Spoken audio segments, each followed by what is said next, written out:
Isang mapagpalang araw po sa inyo mga kaibigan. Sa video ito ay pag-usapan natin ang Facebook page ni Carla kung saan nga ay na-restricted ito at hindi na makapag-upload ng video.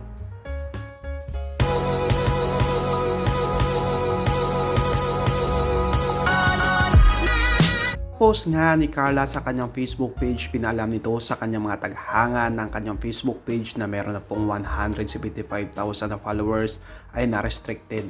At kapag na-restricted ang page mga kaibigan ay maaaring hindi na ito makapost ng video at hindi na ito kikita ng revenue dahil maaaring matanggal na rin pati ang ads ng naturang Facebook page.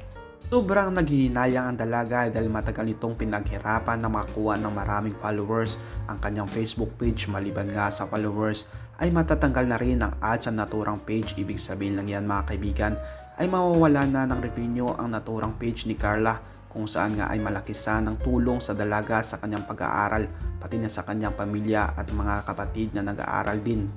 Alam din ng dalaga sa kanyang mga tagahanga ang kanyang bagong Facebook page kung saan meron na ngayong mahigit 1,300 na followers at inaasahan natin na mabilis lamang ito lumaki dahil sa dami ng tagahanga at taga-suporta ng dalaga.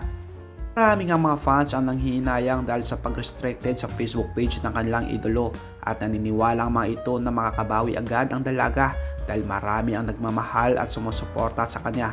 Dahil alam naman natin mga kaibigan, ang Facebook page ni Carla ay malaking tulong din ito sa dalaga dahil minsan lang nga ito makapag-post ng mga video sa kanyang YouTube channel.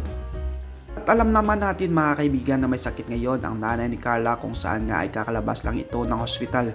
Kaya sa mga solid na tagahanga ng Jomcar, sabay-sabay natin suportahan ang bagong Facebook page ni Carla Chopolar. Ano po ba ang mensahe niyo sa dalaga mga kaibigan dahil sa ngayon nga ay maraming pagsubok ang pinagdadaanan ni Carla.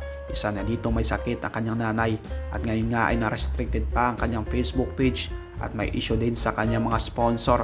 Please comment down below at pag-usapan natin yan.